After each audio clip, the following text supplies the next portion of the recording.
This is the Misdirected Mark Podcast, a podcast about gaming, game mastering, and entertaining you, our listeners. We are explicit, and you have been warned, and I'd like to thank Mike Willard for letting us use his music on our show. Now let's pick up those mics and get on with this thing. Phil, there's something I really want to tell you, but I just can't. Chris, you can tell me anything. We've been co-hosts for how many years? No, I'm not sure if I should. I mean, if I tell you, it's going to change everything about the show. Chris, whatever it is, it's okay. We've gotten through so much more. I know, it's just, it's just... Hey, have you told Phil Alex is on the line yet? Thanks, Bob. Yeah, I was just trying to find the right words. Screw it. Here we go. And welcome to the 305th episode of the Misdirected Mark Podcast. Tonight we have fellow podcaster and game designer Alex Roberts on to talk about her game Starcrossed. And we discussed how to design your games for Bleed. Cut me, baby. After that, we will hit the social media depository. Actually, we won't hit the social media depository. Surprise. And as always, my name is Chris. I'm Phil. I'm Old Man Logan. And we have with us tonight Alex Roberts, the designer of Starcrossed, the host of, oh my God, not Modifier. Backstory, thank you. I always get those two in my head. Sorry about that, Alex. I apologize. It's okay. Welcome to the show. Thank you so much. It's really, really nice to be here. So we're going to talk about your game in a little bit, and we're going to talk about Bleed in a little bit. But before that, as we always do here, Phil, buddy old pal, what is going on? Well, let's see. What did I do so far this week? So, one, I played way too much Marvel Strike Force. No. That app game is trouble. It has consumed a lot of my downtime in all the little spots. So, yeah, I've been playing a ton of that. I unlocked a few characters. Mm-hmm. Apparently, we got the word out. Our alliance it's got tons of people in it now. It's got tons of people. It pays to have a podcast and then be like, I'm looking for fellow players. Mm-hmm. Yeah. That totally worked. I played some DCC during the week. Not a very productive session. There was a lot more laughing. Did anybody die? Surprisingly, no, but we're getting to the part where... people are going to die?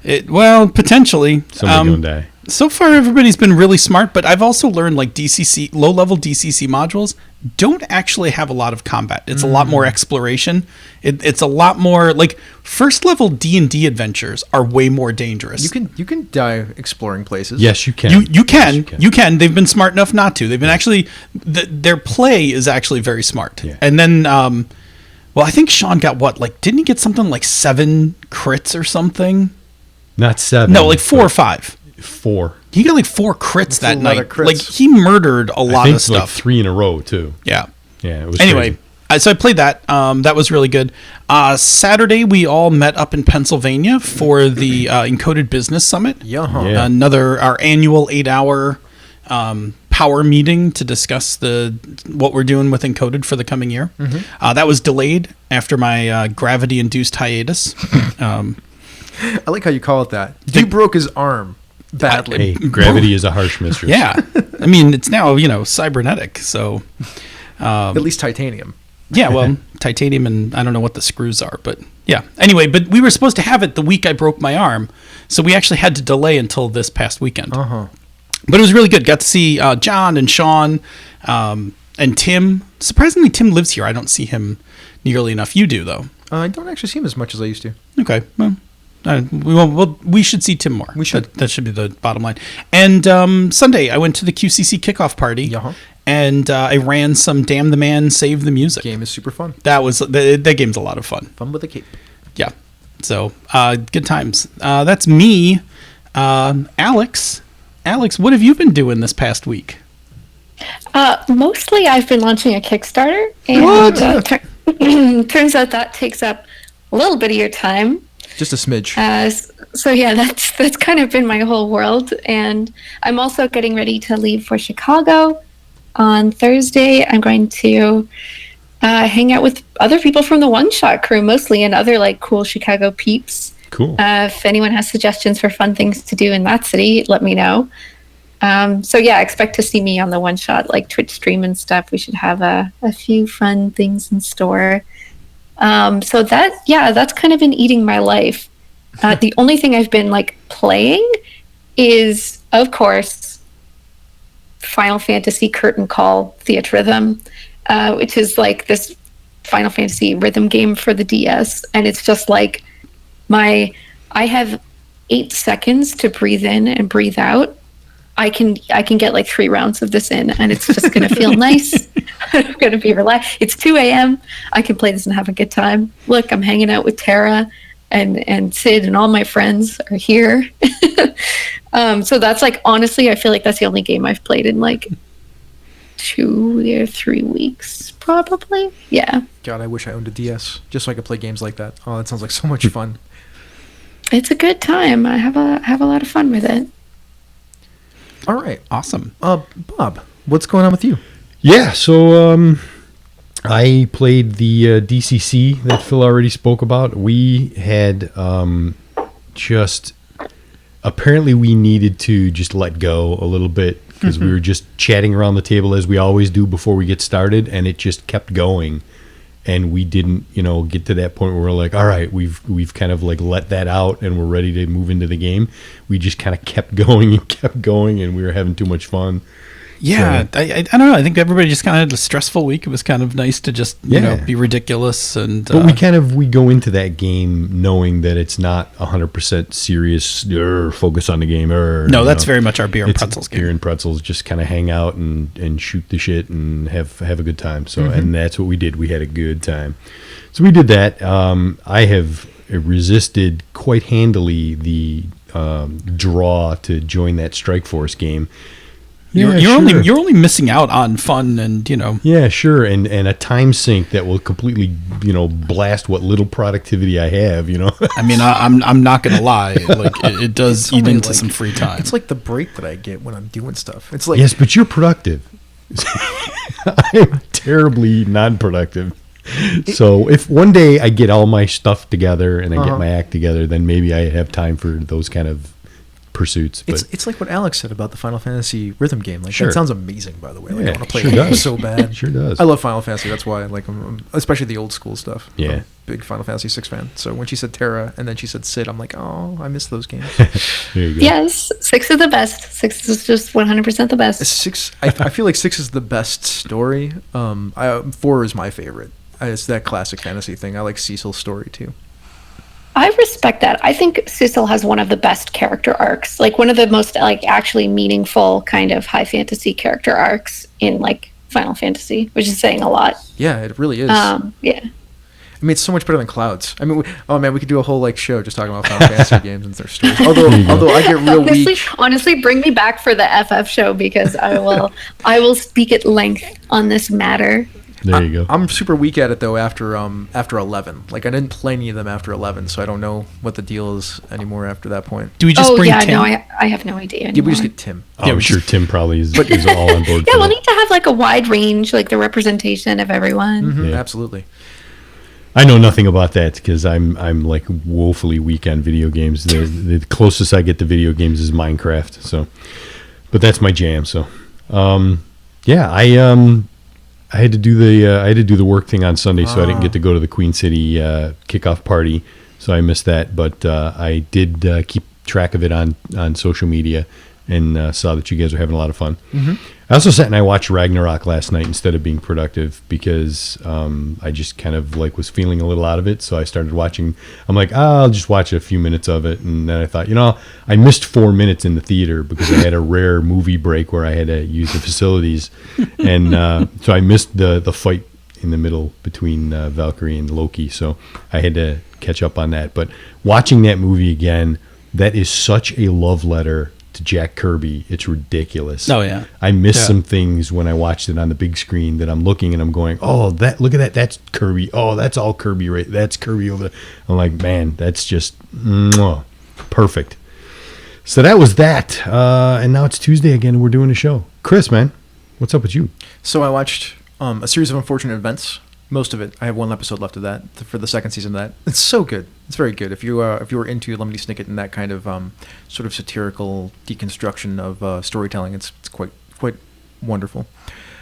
played Strike Force, the business meeting we already talked about, Dan the Man, Save the Music. Ran Sequence at the QCC Kickstarter party. Yeah, that looked like it was going pretty well when I left. Yeah, I also am one of the people who runs the Queen City Conquest, so like I've been watching the Kickstarter constantly, but we'll talk about that in a little while. But really, the guys have already said pretty much everything I've done this week, so.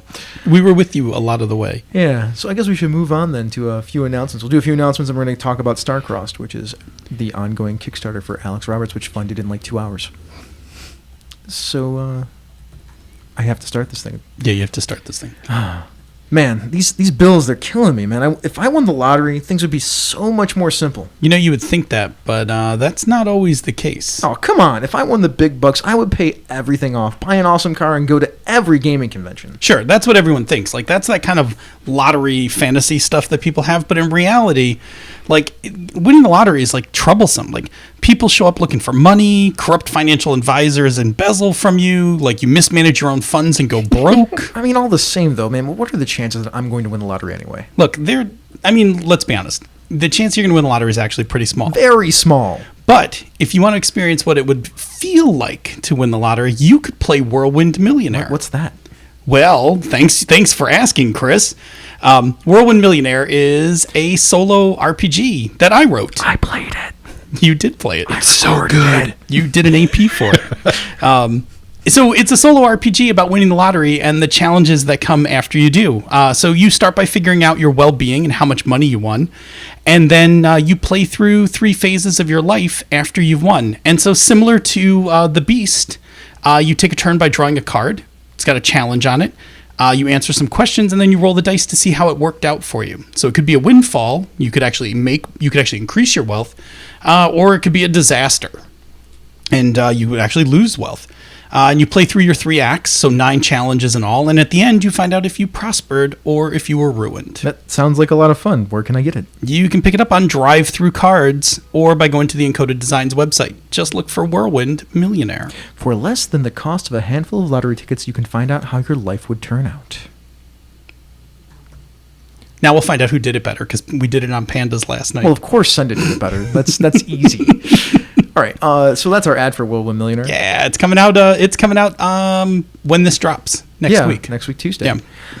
April ad sale. So if you are a game designer or a publisher or anybody really, and you want to buy some ad space, a pre-roll ad on Misdirected Mark or Pandas Talking Games or Down with D&D, and get some advertising in the con book and on the website for the Queen City Conquest, we have a sale going on right now.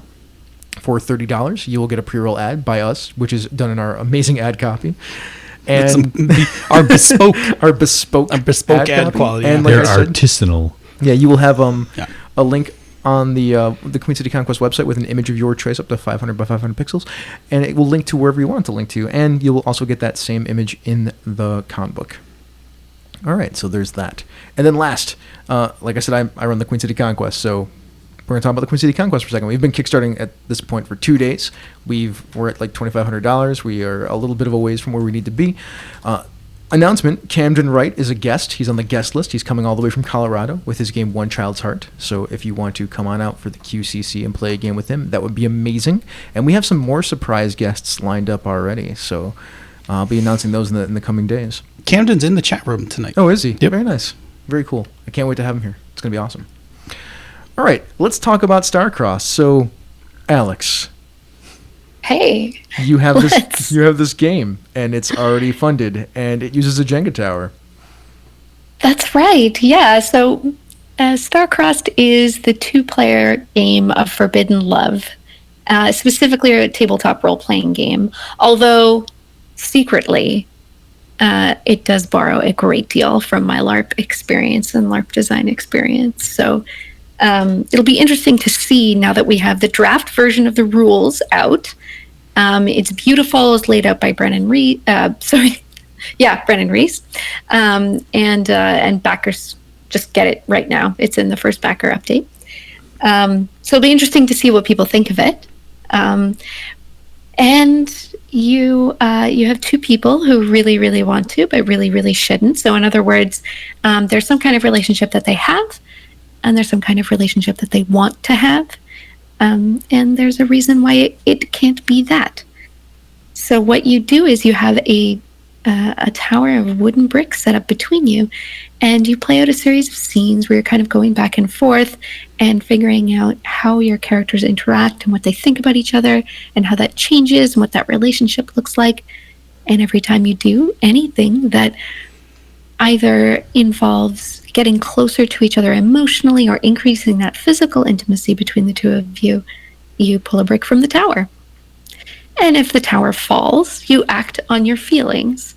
And what that looks like depends on where you are and what kind of fictional setup you have, what your characters are like, what it is that they want and what they don't want, and also like where are you in that one specific moment too.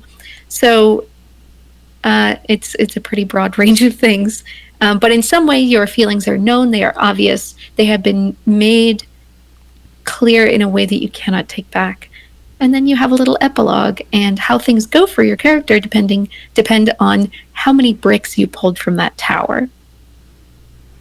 Sometimes the tower never falls because there's a set number of scenes, and you could theoretically end the last scene if you get there. I was just going to ask you that. Yeah. So there's 8 scenes, and each one has like a little scene card. So picture like the title of a chapter. They just have these little phrases on them, like an introduction and a little embarrassment and little evocative things like that. And but there's only 8 of them, and there's a limited number of pulls that you can make per scene, based on some stuff that we don't have to explore every aspect of. And you can theoretically get to the end of the 8th scene and either not have done that many pulls or be incredibly good at pulling, and yeah, then you can just end the scene. And it turns out that your characters never act on their feelings; they go their separate ways, and it just never happens. And it's so. I mean, I don't know. I don't know if it's not always the saddest thing though.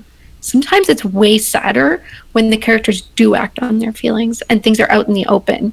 And it's like, that wasn't a good choice. This is really going to be bad for you and like your community and your family. And like, sometimes it's really better to let it go. But it all depends. It all depends on the story and how that unfolds. But anyway, it's quite a game. I put it up on Kickstarter today with Bully Pulpit Games, who were kind enough to publish it. It's been really cool working with them. And I was really, really, really hoping that we could fund, and just based on everything, I thought it was not completely outside the realm of possibility that we might fund. And then we funded in 1 hour and 38 minutes. Wow. Nice. Congratulations. Yeah, kind of bonkers. So I know folks can't see me, but I don't know if there's any chance of them hearing me open this really tiny bottle of champagne. Oh, they're hearing it. We highly encourage the opening of champagne on such a successful Kickstarter day. Absolutely. Wait, so the hearing, there's no popping, unfortunately, as I've just discovered, but perhaps you can hear the pouring. Yep, totally hear the pouring. There we go.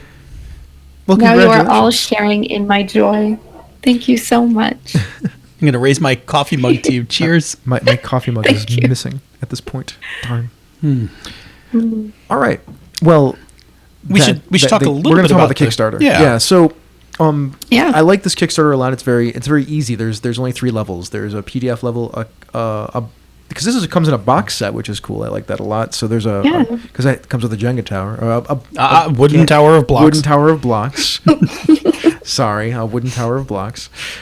Copyright infringement, right? I would think. Yeah, and then there's another level for if you want to acquire 4 copies, so that people don't have to spend as much money on individual shipping. Right? Is that the idea? Yeah. So if we put them all in one box, for some reason that's like a bunch easier to ship. We don't know exactly how much cheaper. It will depend on where you are, obviously. But like, for example, if we're shipping to Canada or overseas, it's a really, really good idea to try to get some folks together.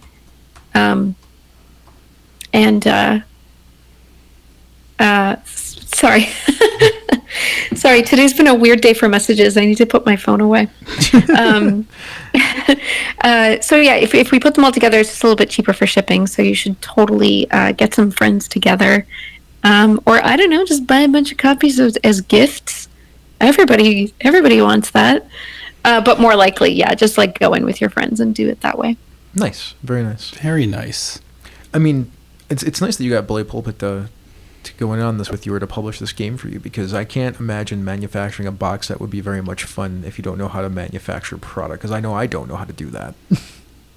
Yeah, I mean, you know, I work with them behind the scenes as well. It was kind of a funny story how we ended up publishing my game, but I worked with them a bit on Ghost Court, which is the last game that they put out, which is also it's more of like kind of a party game, but it's card based and has some other sort of small components. So that was our boxed game, and I feel like that is the project where we learned all of our lessons and where we figured out like, okay, who knows what they're doing and what's the best way to do this, and what do the timelines actually look like, and just a bunch of stuff like that. So and I mean, Ghost Court was very successful. We didn't have any total screw ups or anything, but definitely lots of learning. So I'm so glad that like I got to be there with them for that, so that now when we're making this thing, which is even more different than the books that and cards that they're used to producing, we can like actually go into it with a lot of confidence. I apologize. I didn't know that you were working with Bully Pulpit before this. I didn't realize. That's neat. Yeah, I'm their production coordinator, so it's all behind the scenes stuff. So, I don't like talk about it a ton. So you actually, so if you're a production coordinator, then you know about, what is your background in like manufacturing and things like that? Oh my gosh, no. My background is in pastoral theology. Ah, interesting. Mm-hmm. We got one of those. And then I worked at a marketing agency for a while. And then I worked with Pelgrain doing production stuff. Shout out to Pelgrain, you guys are awesome. Yeah, and then now I work for Bully Pulpit. Very cool. Seriously, right? And now I work for Bully Pulpit in that capacity. So I've always kind of learned as I went, no matter where I was. But definitely coming from, because stuff that I did when I worked at an ad agency was a lot of just like sourcing of promotional items and figuring out like what's the cheapest way to get a bunch of t-shirts really fast and things like that. So in addition to like marketing knowledge, which is handy enough, I guess, it's actually way more practical to just be like, oh yeah, this is the website where you go to buy this thing. And they actually know what they're doing. So she's in the Rolodex. I was just going to say, put Alex in the Rolodex. There's some things we'll need to know later. Yeah. That's awesome. Hit me up. Absolutely. Thanks. Appreciate that. Yeah. We'll totally consult and hire you for things in the future. We appreciate that. That's awesome. I love everything about this Kickstarter. I like simple ones that aren't crazy and they go nuts. Mm-hmm. Like, there's the other side of it, like with Chris Birch with Modifius, when he usually does crazy things with all the the board cube box set. Yeah. That's like I would kill to see the spreadsheet on what it takes to actually figure all that out. Those ones make my eyes hurt. I'm like, why? What? How did those work? Like, now I can also say I love this game because I had a chance to play it. You have played it. Yeah. I got a chance to play it in November. Yeah, that's right. Yep. Mm-hmm. And I actually just went back and listened because I went back and listened to the episodes of She's a Super Geek because I was like getting ready and doing the show notes. So I was like, all right, I'm going to go back and listen to us playing. So I think that I may have had one of the strangest pulls from the tower ever. Okay. There's a moment in the game. Yep. I don't know if Alex remembers because she jumped off the couch and like. Oh, I recall. I was pulling one block out. And the line above it, the block like caught onto my finger. And when I pulled my hand away, I had one block in my hand and one block balancing on my hand. And I'm like, Alex, what do you got for rules for this? So. I feel like it's probably never happened. Like, we're outside. We are outside the boundaries of the rules. Yeah. I had to put both back on the top. Through to the real world. Oh, both back on the top. Yeah, I had to put both of them on the top. Did you have to do it with your hand still? No. Luckily, I was allowed to take the one off my hand and put it on top. But yeah, it was. We had hit a moment. We had hit the edge of play testing. That was. Alex is a kind of benevolent person. I would have made you do it the other way. Alex is like a fantastic facilitator. When the whole time you're playing, like when Alex facilitates, it's all very reassuring. Like Alex is like looking at you like I believe in you. You can make this pull. Like. Well, Well, A, I do believe in you. B, you're my playtester, so I really want you to push it and do like weird stuff. So it's all just really manipulation at the end of the day. There you go, right? I'm all for that. Positive manipulation. I love it. That's right. All right, let's get into the garage and let's talk about designing for Bleed. Well, real quick, is there anything else you wanted to say about the Kickstarter before we move on?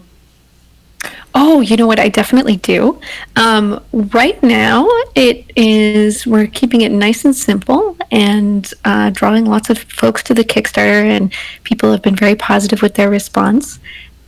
But without saying too much, I will say that we have a couple of reward levels that are going to be small and very exclusive reward levels that will give you a little something extra.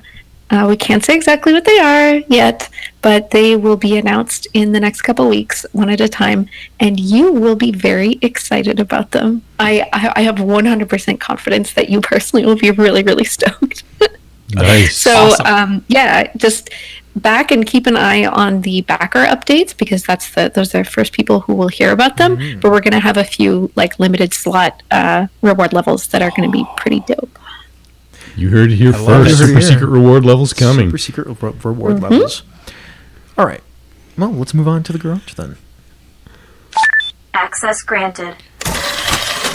All right. As we like to do when we have a designer on the show, we're going to talk about the mechanics and design relevant to their latest project, in this case, Starcrossed. With Alex Roberts and this game Starcrossed, we're going to be talking about designing games for Bleed. Before we get to Alex, we're going to turn to the master of definitions and define Bleed. So cut me, Phil. Come on, cut me. Yeah. So I'm actually gonna let Alex start, because Alex dropped in a quick quote. Right? Oh, wait a minute. Let me start again then. Alex, cut me, Alex. Yeah, cut me. There we go.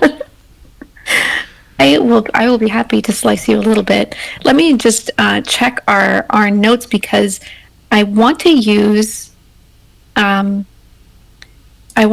the definition of Bleed that Emily Care-Boss kind of coined, I should say, and that we use. The overlap between player and character emotions may be positive, negative, or otherwise. And so that's one of the oldest definitions of Bleed that we have, and it's the one that I go back to. What I think is really interesting about it, too, is that it is limited a little bit to emotions, because we can talk about emotional Bleed. But just very recently, I've been speaking with a bunch of specifically LARP folks about other kinds of Bleed. So character Bleed, like role Bleed. And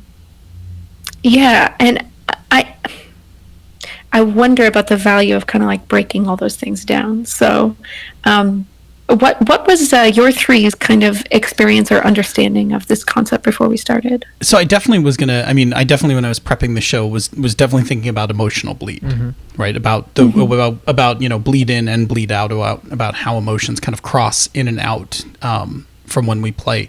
But I'm fascinated to actually talk a little bit about some of the other types of Bleed. Can we actually get away from the notes for a second so I can ask some questions? Yeah, let's do it. Alex, what do you mean by role Bleed and character Bleed? So I think character Bleed is something that I think pretty much exclusively LARPers talk about, where maybe they more or less expect to be experiencing their character's emotions in kind of a one-to-one way, but after spending enough time as their character, they experience a Bleed that isn't just about the feelings of the character, but is about maybe the opinions and perspectives and like maybe even like the experiences of that character. And actually actors sometimes refer to this kind of thing, although they don't have the word Bleed. There's a really interesting interview out there with Patrick Stewart, where he talks about playing Jean-Luc Picard, and because of the way that show was filmed, where they were doing an hour-long show every single week, and he just spent so much time, like just long days, where he would be in character, that he talks about this sort of unknowing or this kind of blend, not being able to figure out where he ended and Captain Jean-Luc Picard begins, and that being this kind of like really sort of strange and baffling experience to him. And I think that there are other actors that feel that way too. So I think that the experience of emotional bleed in the moment is sort of this like this thing that you might not notice, or this thing that you might notice and go like, oh wow, I'm really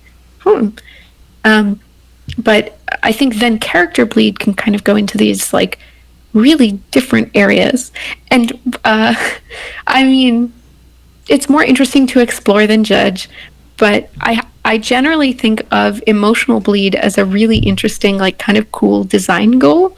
But I think if you were to design too hard for character bleed, like I think like ego bleed can like actually get kind of like dangerous. Like I think it can be, or not dangerous, that's sensational, but kind of unhealthy. Like I think if you're experiencing that kind of like bleed, then I think it can get to an unhealthy place. I'm going to save for the after show. I think I have a few thoughts that are more after show appropriate about character bleed.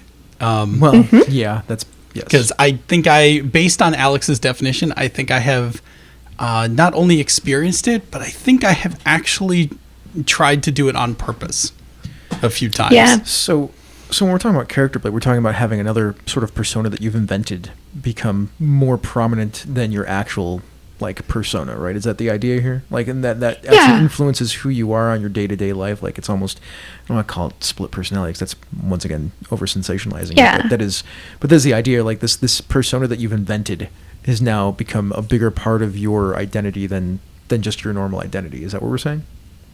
Yeah, exactly. Where maybe you react or you do things or say things, and then you go like, hey, is that coming from me or is that coming from my character? Which, honestly, maybe that sounds totally bonkers to folks who've experienced role-playing in little like 2 to 6 hour chunks. But in people who are doing weekend-long LARPing, that is 100% in character the whole time, and they do it every weekend for years, or they and maybe they do some online role-playing in that same character in between those periods, I think it's like a pretty likely outcome. In fact, I don't understand how it wouldn't happen in that context. Yeah, I mean, you were inventing these characters and living these characters, right? Like, I mean, I would imagine that would happen a lot more, especially like in the old MUDs where you were typing as a character constantly. Yeah. And like you said, like especially more free form LARPs. I mean, I could see even LARPs with rules and things like that would have that, but ongoing ones that, like you said, persist week after week or weekend after weekend, a month, like you play these same characters, then you have a different kind of relationship with that kind of character. Yeah, definitely.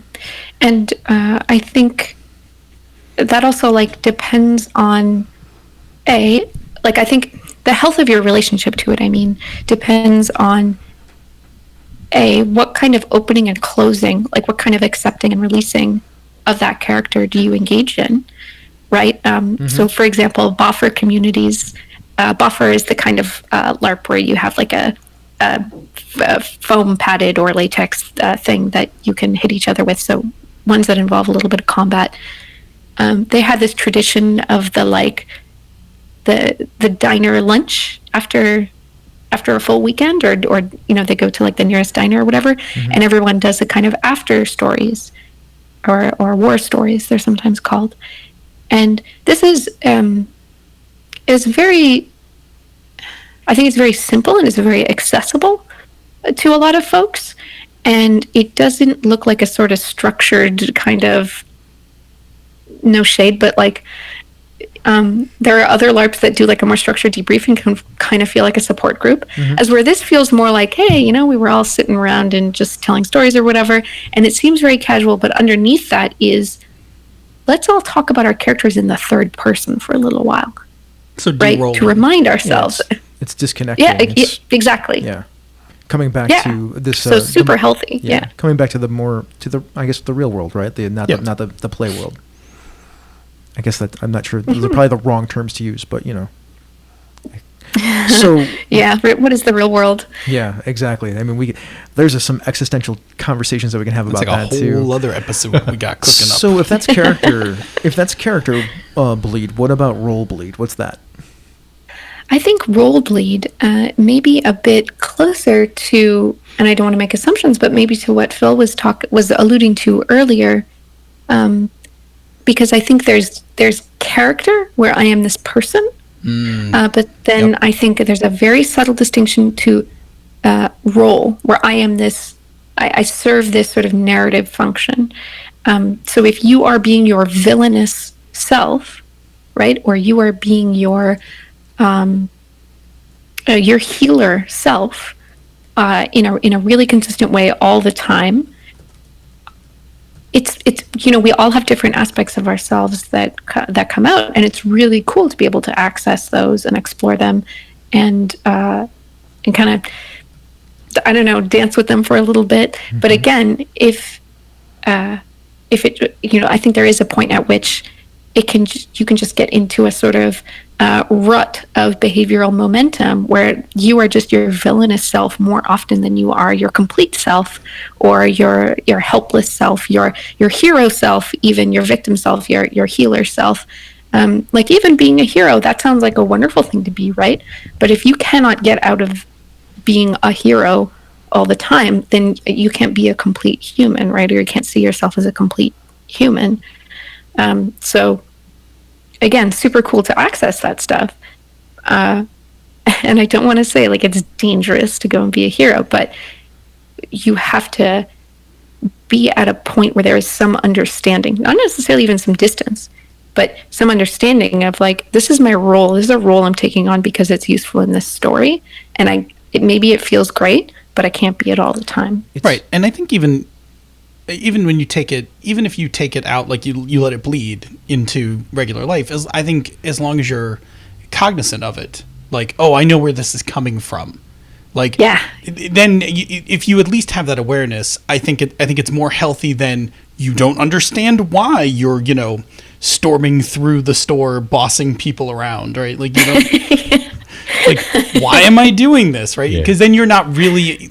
There's the thing I like to say that if you can name something, then you can have control over it. And so I think that as soon as you're aware of where it comes from, you have a better chance of exerting some sort of control and saying, yeah, it's okay here, but I should tone it down here, or it's okay, I'm going to let it bleed through for a little bit longer. You don't want to go full on Tom Hanks. I think it's interesting that we're relating this to games, because I mean it's completely and totally applicable. But like I was a performing musician for many years, and even when I started doing the whole podcasting thing, like putting a mic in front of me was once again just like being on stage again, and that is a role that I play. I am not exactly the same as I am with a mic or around a crowd of people as I am when I am with a small group of friends or by myself. So, but sometimes that stuff bleeds into different areas, and it's interesting to think about it from playing a game perspective instead of, because it applies, I think, to a wider range of things psychologically.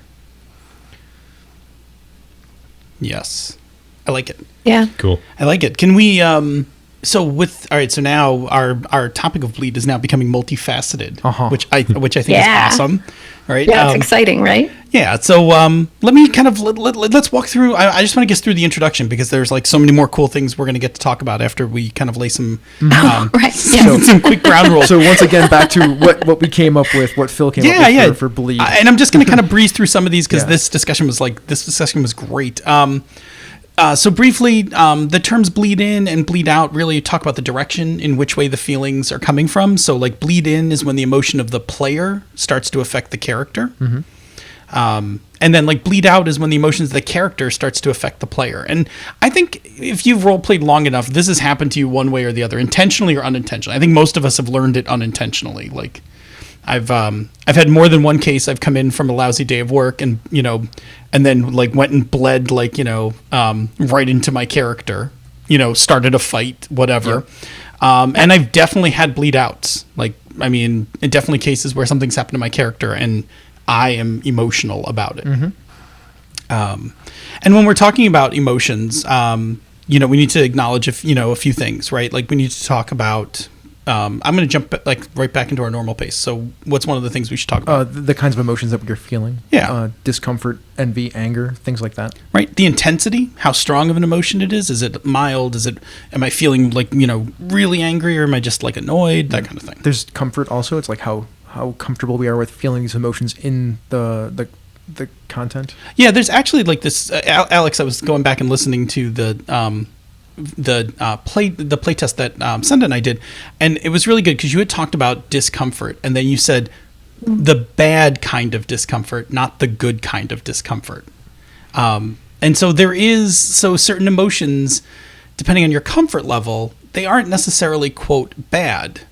Like it's okay to be uncomfortable in a scene if you still feel safe about it. Yeah, I mean, I'm actually of the opinion, and I don't always follow this, it's easy to get into old linguistic habits, but I don't think any emotion is necessarily negative. It's about how you express it and where you're at with it and what you have to do with it, what is available to you to manage that emotion, right? Or to how you can express and experience it. So like anger has its place, anger is just something that happens to you.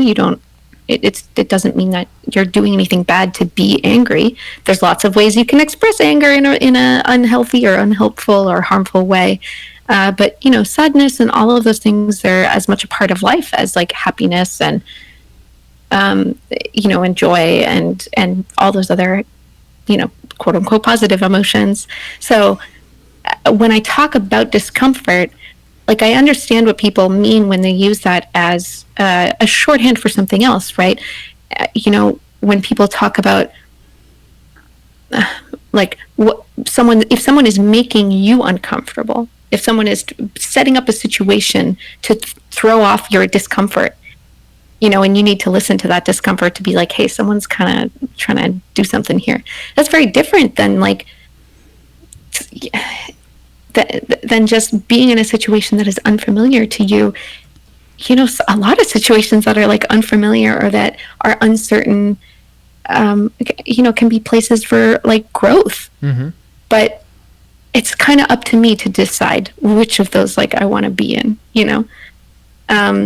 Yeah, I mean, when I play games that have a lot of bleed to them or have the potential for a lot of bleed, like I have to be in a particular mood or mindset because I don't always want to have that experience because I'm not usually comfortable having the experience. So when I get to a point where I'm like, I want the discomfort, I want to be challenged in that way, then those are, in my opinion, much safer and more enjoyable spaces to be in because it's just a game, right? There's a level of disconnect from actual reality, so it doesn't necessarily have to be as harmful to me if it goes wrong. Yeah. I mean, games are great places to be uncomfortable because you can sort of like turn it off. Mm-hmm. Now, if you're trying to create a culture of play where you're not able to turn it off, then we have a different conversation. Mm-hmm. But ideally, the point of having games as a place of discomfort is because it can be that learning discomfort and that growth discomfort, right? Mm-hmm. And not those other kinds of discomfort where people are just not having a good time. Nobody wins. But it's. I was thinking of this when you were talking about your Dungeon Crawl Classics as like your beer and pretzels game, right? It's not a game where I want to have a big tragedy and like, it's so amazing to me that I feel like probably before we had the word bleed, we had the word beer and pretzels. Right. Where it's like, that's the game where I don't want to be challenged. I don't want there to be high concepts or, deep relationships. I am here to have a good time. And like, sometimes that's where you're at. And if that's where everybody's at, like, it is in no way less even than, a game where you're, being transformed or whatever. Yeah, absolutely. I think there's definitely, I think just that language creates an emotional gap in the game. Like, oh, if you lose your character, ha ha ha, like it's just DCC. Don't worry about it. It's, Yeah. You stepped on a trap, you got killed. Ha ha, too bad. The game also becomes secondary to the socialization aspect or the having fun aspect or the Much kind like of our fun that Thursday you're night. having. Yeah. Right? I don't know. It does. And I don't always necessarily think that's a good thing, because sometimes I actually want to move through the story. Sure. And when game becomes like a little less emotionally involved and everybody starts to become a little more relaxed, you actually have to drive it sometimes harder, like to keep it moving, because everybody's kind of... Well, what are the levels of thing? Like, it's not just emotional. It's like, how much of the game do we actually want to be playing? Like, Yeah. like that the game is there as a function of... I always thought of... We're now getting away from bleed to beer and pretzels because it got brought up. Like, beer and pretzels as a term always meant to me like the game is a secondary situation to the socialization. Yeah, I think so. aspect of what is going on. I think that's a fair assumption. But I'm going to pull us. I'm going to pull us back in a little, because I'm so anxious to get us to the part where we ask Goodness, Alex you're questions. Here, Phil. We're getting the dissertation already. What's Well, the I problem? know, but I'm just going to guide us a little bit more. I'm going to mention real quick, as we were talking about emotions. The last part is processing, right? So emotional processing, the Right. gradual reduction of emotional intensity.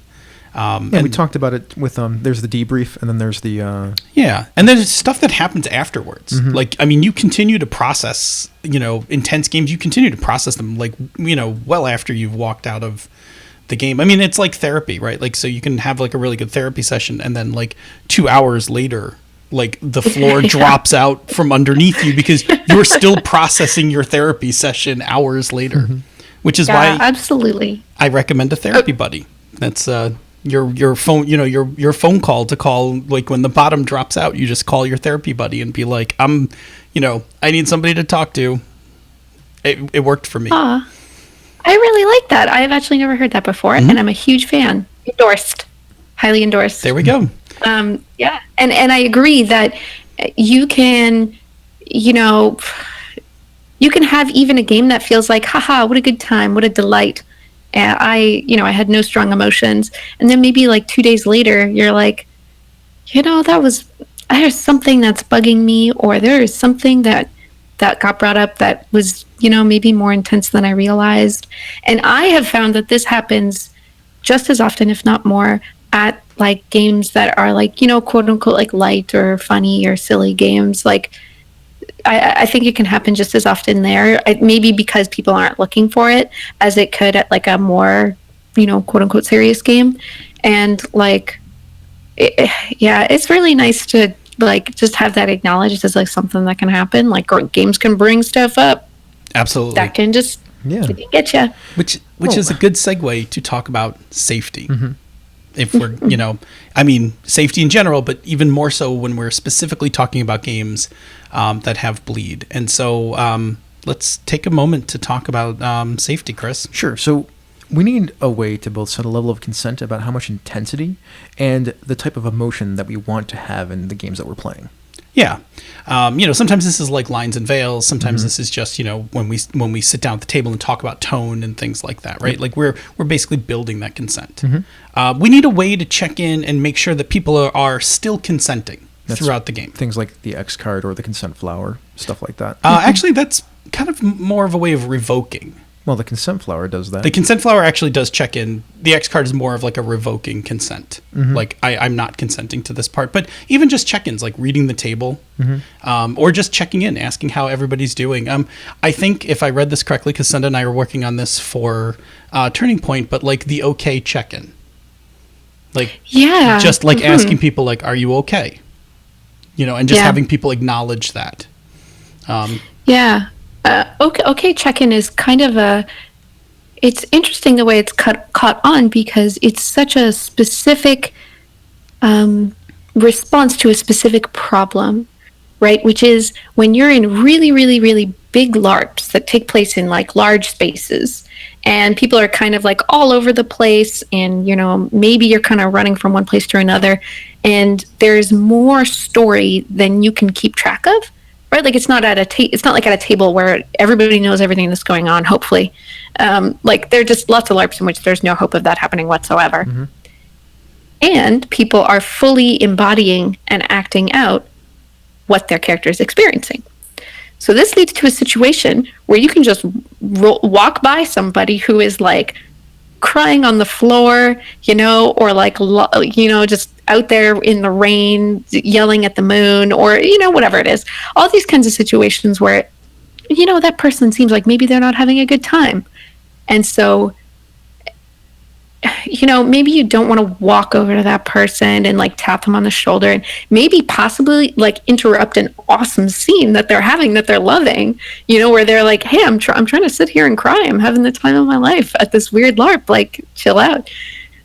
Now we just have a super simple, discreet way to just hold up a little okay symbol and then have the person respond either with thumbs up, don't check it in on me, I'm loving this good cathartic cry, or they can put thumbs down, which is I am not having a good time. And then you go over, you check in with that person and you say, hey, what do you need? And there's also a third option. You can also put kind of a wishy-washy wobbly hand symbol, which means I'm not sure if I'm okay or not. And when you see that, definitely go over and check in on them, because it is very difficult to put your thumb down. Like people are just kind of socialized against doing that. So if they're doing that, it's quite likely that they actually mean the thumb down. And why not err on the side of care? I mean, I'm one for enthusiastic consent. So it's either a strong yes. It's either a strong yes, or I have more questions. Like we should be more cautious. Yeah, exactly. Cool.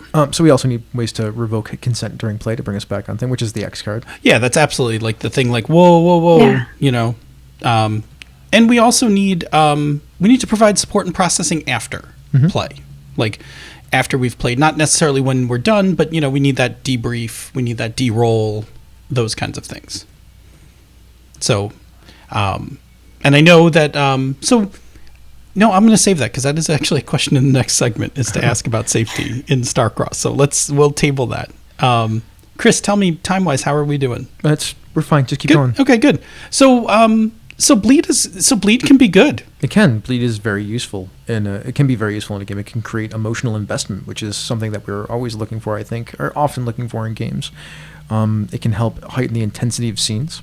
Right. I mean, the idea of like feeling anxious because your character's in danger like raises the intensity of the game for you. Mm-hmm. And outside of the game, strong emotional games create stronger memories and feelings about the game, so they're more memorable. Yeah, I mean, when you think about all the memorable moments in your games, they weren't like mundane. Like there was something on the line. Like you were feeling it. Mm-hmm. Yeah. It can also be used to create empathy. Yeah, I mean, the emotional, processing that occurs like at the death of a character's mentor or something gives you a chance to empathize with the concepts of loss, both in and out of game. It also does another thing, like sometimes when like people all enjoy a character, somebody's character, and there's like, and you notice that, like you can then provide like there's that downbeat, and then you can provide the upbeat right after. It's like, well, there's a way to get them back if you go do X, Y, and Z, and then everybody gets really revved up to go do that thing. Absolutely. That's just one version of that. So yeah, I mean, you can. That's basically using that emotional investment to drive story. Yeah, absolutely. Another way to use bleed. Yep. There are some challenges though. Mm-hmm. Like bleed's awesome. It's not always awesome. And so it can be problematic if bleed happens unexpectedly. Yeah, so say you're playing a game where you didn't expect some high emotion to like be hit and trigger somebody with that. So say like betrayal. Yeah, I mean, you say that actually was. That's why I say it. Yeah, it's a moment that happened between you and I in a game, right? Uh-huh. That was, and yeah, that was bleed, right? Like you, me, and Senda actually, because I was like, Senda, I could do this, right? And Senda was like, yeah, you should totally do that. I'm like, all right, let's go. Right. And it had bleed, right? Like that actually, kind of messed me up in game and out of game for a little while. Mm-hmm. Yeah. I'm going to use some air quotes here, but when bad emotions bleed through, right? So when the feelings we're having while we're playing, they make us uncomfortable or not safe, which this has happened to me before. Like my dad had died not too long ago, and I was playing a game, and I got really upset, and I started a fight at the table. Like that was the thing that happened. Mm-hmm. That was like a decade ago, but yes, it's still a thing that happened. I've heard the story. Mm-hmm. Yep. Another problem is when bleed causes inappropriate actions at the table. Well, same thing. That would be That's basically just the yes, that. yeah. So there you go. Yeah. So there are definitely like challenges with bleed. So while there are many good things, we can't just run with scissors on this. Like we have to be a little thoughtful about what we're doing, especially if we're going to design this into a game. I thought we'd take a few moments and just kind of talk about like a short gaming experience like we've each had with bleed. Sure. Let's start with Alex. Yeah. Gosh. Well, it's funny. One of the kinds of bleed I totally neglected to mention when we were talking about it earlier is romantic bleed.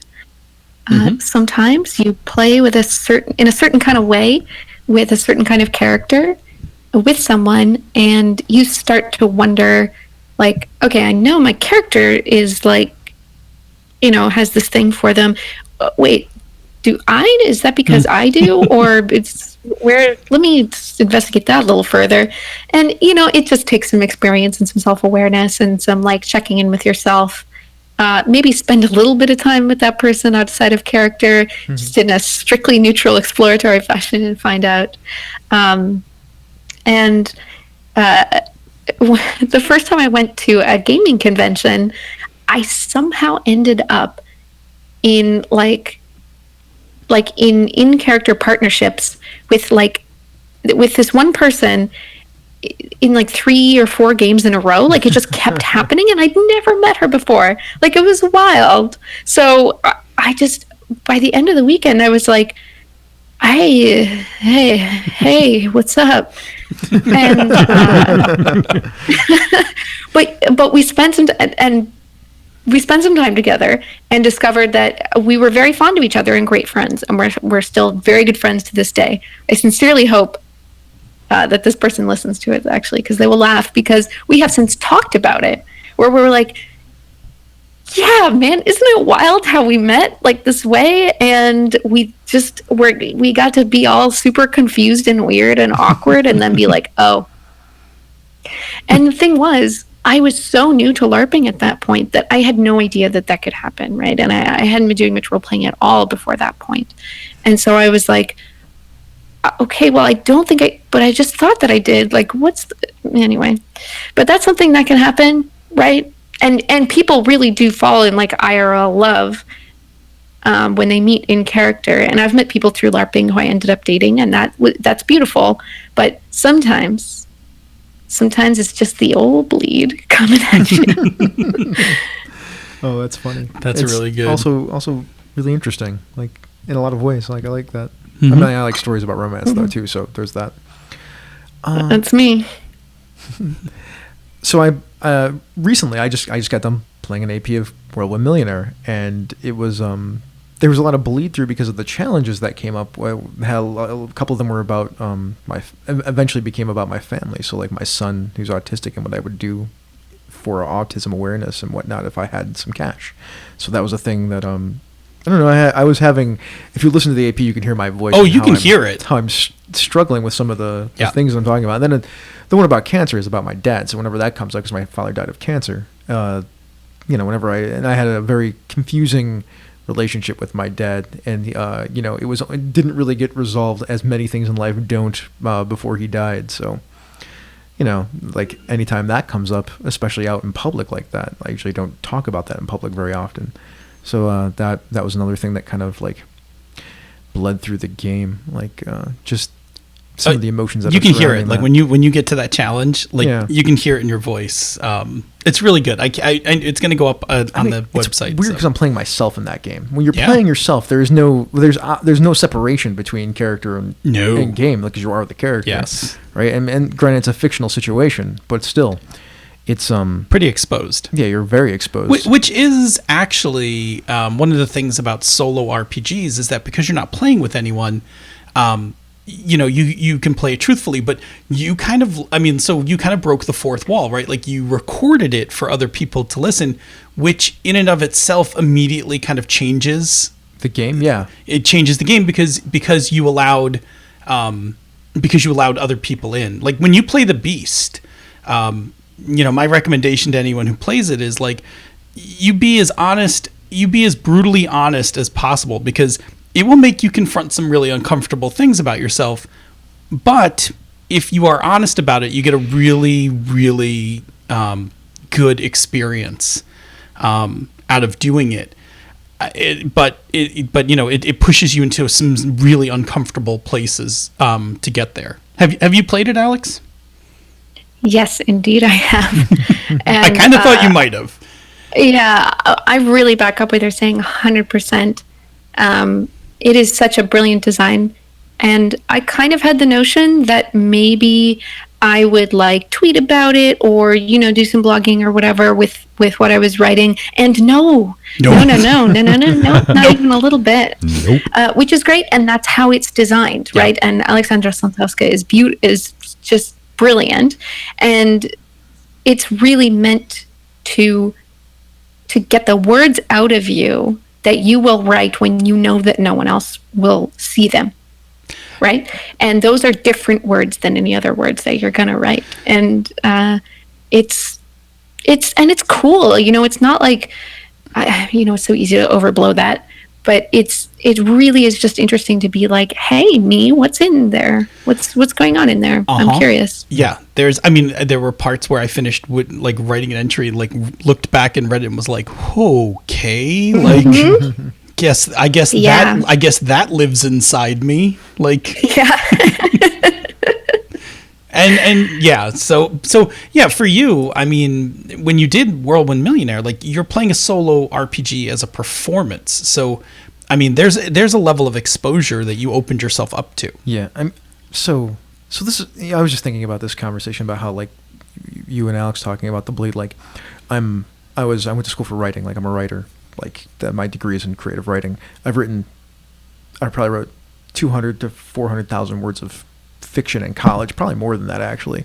Like all the characters that I write are some aspect of me in a lot of ways. So like there is already a bunch of bleed there. Like I get that whole like writing there. I had a little bit of a disconnect. So I'm using a character to filter those thoughts in some ways, but those are all aspects of who I am and what I think and what I feel and how I perceive people. So I totally get that whole, like when you write stuff down, but there is, if you read any writer out there, pretty much they're just writing pieces of themselves. Oh yeah. I think there's truth to that in every character that we play. Like I don't think I've ever played a character that isn't some. But as soon as you're writing about yourself, it does change everything. Oh yeah. Like when you're writing your words and how you would react, and you're being brutally honest with yourself. Yeah, because there's no distance in the beast either, right? It's you. Like, what did you do? Yeah. So I'm going to pick a slightly more upbeat, because bleed doesn't always have to be super heavy. The example I have is our game of Dungeon World, where my barbarian core had to save our Bardic, our druid from when he had problems summoning the god, the Lightning Hand. Yep. Gazak Thul, the Lightning Hand. Yeah, and I was pretty sure I was going to die. Yeah. Like I was pretty sure based on what happened, but I took the Lightning Hand into me, ran forward into the monsters, and released it. Fairly sure that this would be the last moment of this character. At least I would be making the final roll. Yeah, and there was like more than a 50% chance that you were going to die. Oh, yep. It was like 3d12 damage. Yeah. So I was like staring down the black gates. Yeah, like I was super anxious. Like I was like, all right, I'm doing this. This is gonna get him killed. But like this is the way to go, right? And then you picked up the dice.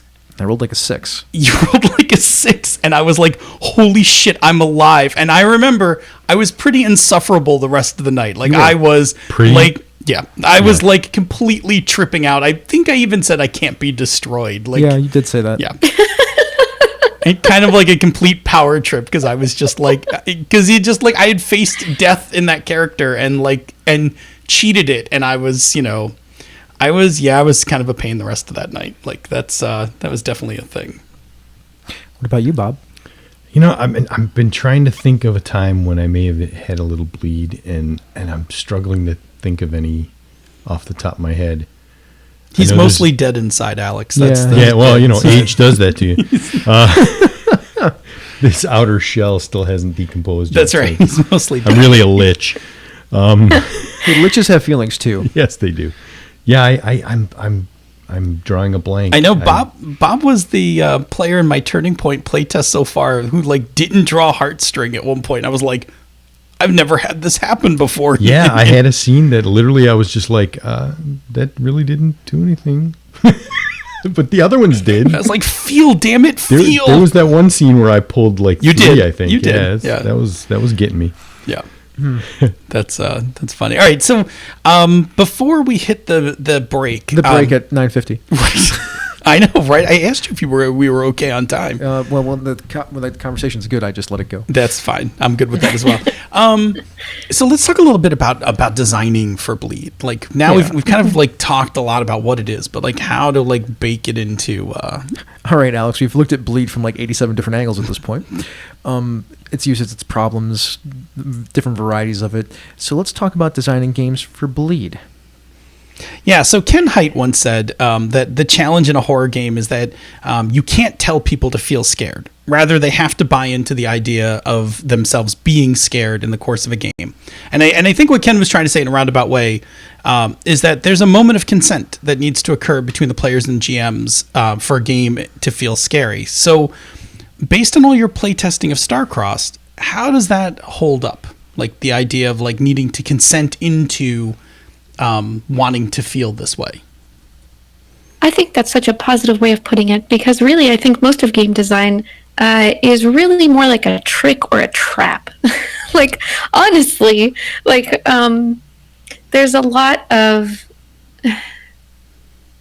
like, so, you know, I've got this tumbling tower of wooden bricks, and I think it's funny that you quote from Ken talking about horror, because, you know, I was so much inspired by Dread, which is the Jenga-based horror game. And, you know, what Dread does is take a tiny kernel of a feeling that you have, right? You 0.1% don't want the tower to fall, right? Because it makes kind of a startling noise. That some part of your weird lizard brain is just like, oh, a loud noise, I might be in danger.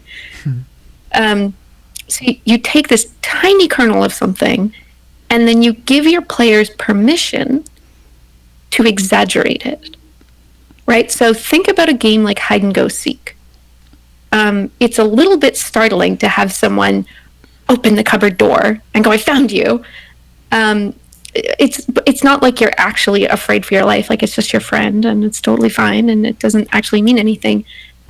But if you can just be a tiny little bit physiologically startled, but then you give yourself permission to layer all this other stuff on top of that, to say, you know, this means that I lost, and I'm here in the dark, so maybe I'm gonna really give myself permission to get scared.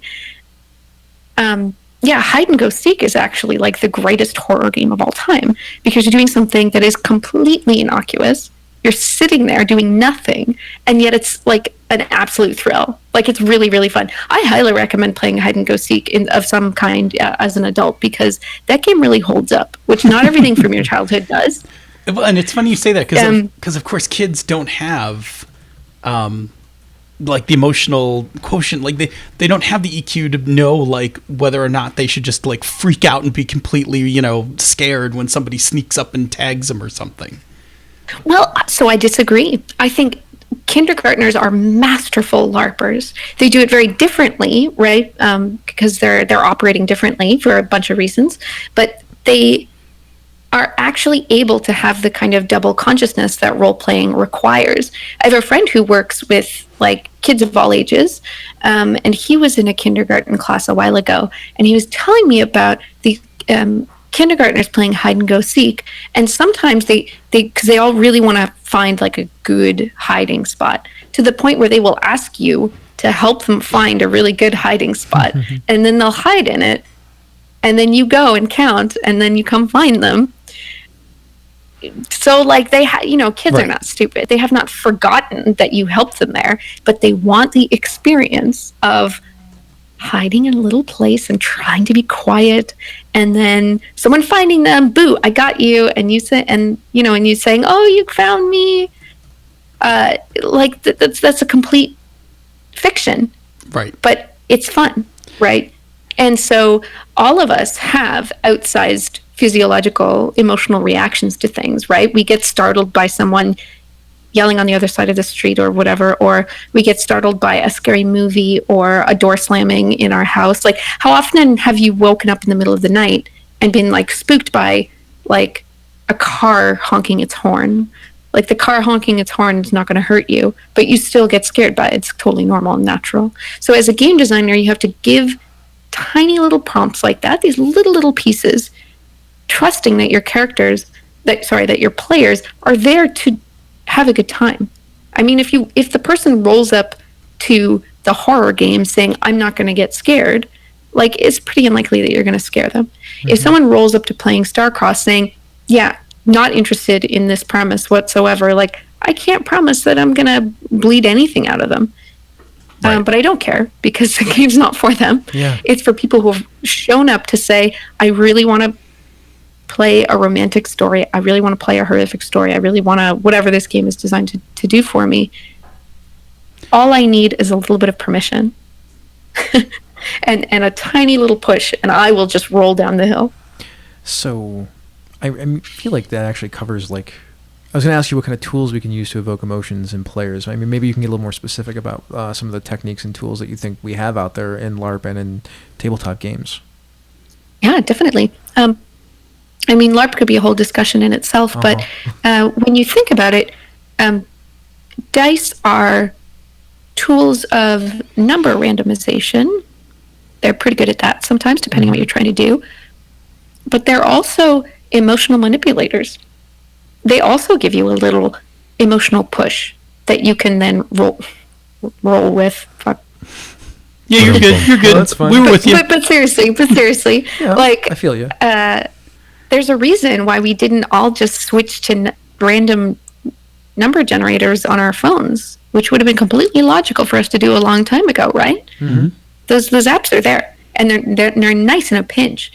But no, everybody prefers to use dice, because when you are about to, swing your sword or whatever, or try to make that leap across the chasm, you want something to make that feel like more than just like, a computer spitting out a number at you. You want that second of like rolling the dice and holding them, right? I feel like even like shaking your body physically, right, to roll dice feels like a lot.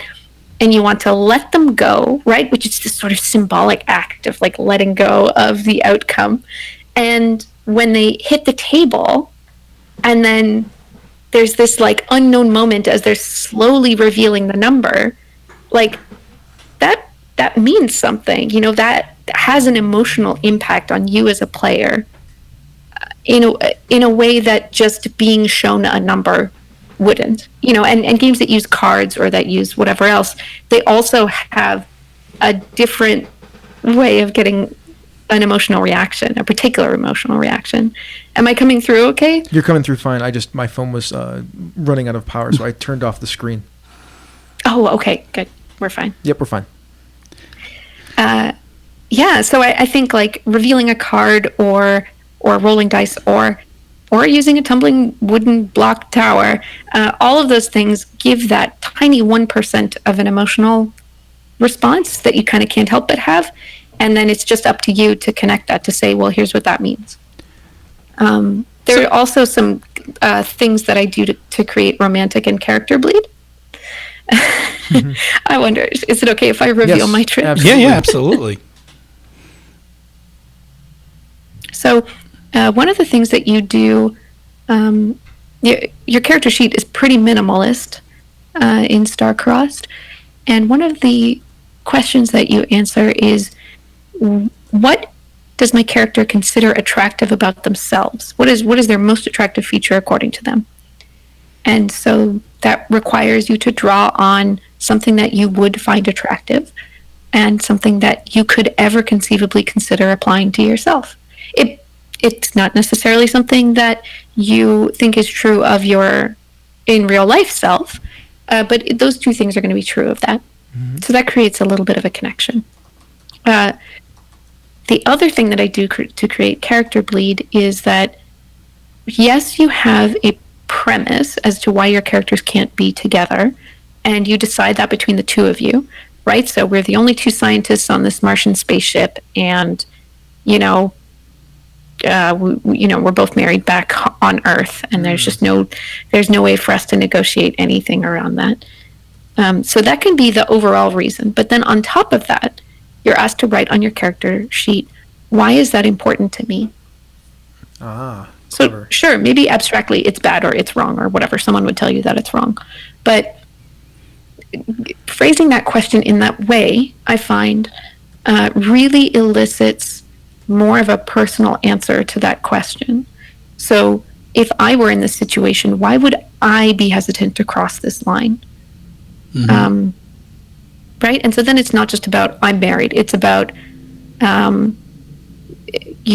I gave my word, and that's more important to me than any kind of abstract thing or the concept of monogamy or whatever. I gave my word, and my integrity is everything. Or, we're already having marital problems because of this and this, and we have a kid who's sick, and I can't ruin my marriage for the sake of the most important person in the world to me, whatever it is. So giving people that extra layer where they kind of have to think about it a little bit more, I find creates a pretty strong connection. It's really funny. Now, when it comes to...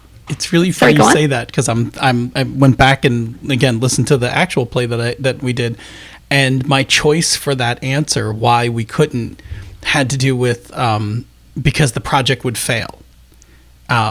Which at the time seemed like a really just kind of innocuous kind of statement. But now, like, listening to what you're saying, I'm thinking, like, of course, like, that's all I do day in and day out is run projects. Like, to me, the worst thing that could happen is a project fails. Like, so yeah, it's really funny because that, like, basically crept out of, like, it was, for me, it was a surface answer at the time. But now, like, thinking back on it, like, it's much more complicated. Like, it had a lot more feeling behind it than when I originally thought when I selected it. Very sneaky. Yeah. Mm-hmm. Yeah. And that's a real intangible thing in your life, and it wouldn't be in someone else's. To someone else is a failed project, as a failed project, but that's something that has weight for you, right? That has texture. You know what it feels like to be in that position, and you do not like it. Now, the things that create romantic bleed, I said before, you have a question that says, what's one thing about me I think is really attractive? But right after that comes a question that are, what are two things about me that I don't realize are attractive? Mm-hmm. And for those, you have to hand your character sheet over to the other player. So the other player actually decides, which is fun. Yeah, that is. It's a really good time. And this just kind of happens. And then you get a sheet that says, hey, name two things that someone could conceivably consider attractive. And those don't have to come from your own heart, but I think they do. And I think there's a layer of fiction that, just like the secrecy of the beast allows you to be a certain kind of honest, I think the layer of, this is from your character's perspective and it's all fictional, it's all made up, don't worry about it. I think that actually gives you permission to be honest. I think if I asked people the question, what are two things you personally, you as a human, consider attractive, write them down in the sheet, I think I would get less honest answers than asking them to say it about a fictional character, because then there's a plausible deniability. Oh, Alex, that's really smart. Yeah, it's very clever to slip. I mean, phrasing of questions matters a lot. I mean, that they evoke certain kinds of things. So that's I quite like that. Yeah. And I will say that my experience of that part is also the same. Like, I remember doing that part. Yep. So absolutely. Is there anything else you wanted to say, or should we move on to the next section? Let's do the next section. I feel like we're going at a good clip now. Do we have a backup plan? Since we're on live show, do we have a backup plan if something happens to flip over to the iPad? Okay. So, Alex, if anything happens to the connection, we will come back and get you. Cool. I will not panic. Okay, cool. All right. We're going to take a break for a moment and check in with the chat room. for Life, see what's up with them, see if they have any questions. But before that, I'm going to talk about another show on the Misdirected Mark Network. Actually, I'm going to talk about two shows on the Misdirected Mark Network because they were sort of combined this week. So Hobbs and Friends of the OSR. Hobbs gets together with various friends in the OSR where they talk about games they play, a little about themselves, some OSR-related topics, and sometimes the state of the OSR, where Hobbs puts down his Mr. Rogers persona and gets all opinionated. Get old school with Hobbs and the Friends of the OSR. And then another show, Zhang Yu Hustle, because Eric Farmer, he was on Hobbs and Friends of the OSR this past week. Ooh, weird Misdirected Mark crossover. Train alongside fellow students Eric Farmer and Eli Kurtz and Zhang Yu Hustle. Eric and Eli make their kung fu stronger by watching wuxia films and then discussing how to apply their observations to the game design, which is fun and fascinating. Bob, what's going on in the chat room? Oh, we got a good crowd tonight. Alex has brought in a feisty bunch of guests, having a good time. We topped out at one point at 24 people in the chat room. That's a lot of people. Good times. We had a great question by Blake Ryan Batman. Yeah, what do you ask? Part of gaming is escapism with higher agency than real life. With games with Bleed, are we losing agency and escapism because we play games more based in Misdirected Mark, word scramble, based in reality? And he went on to say, well, you have less attachment to an elven warrior in a dungeon than with a modern person facing a family crisis. So with Bleed from a relatable experience, we have less catharsis versus escapism? I don't know. I mean, if my... I'll let Alex answer, but I have a thought about this. Like, if your elven warrior has a bunch of family types of drama that are related to like your real life, then there's probably more bleed there than if the other more modern realistic thing has nothing to do with your actual life. Yeah, and before I hand it over to Alex, I will say that I think that Bleed can be cathartic. Bleed is generally often cathartic. Yeah, but go ahead, Alex. I mean, I think the topic of escapism versus well, I have lots of thoughts on this. I have thoughts about catharsis and giving it value.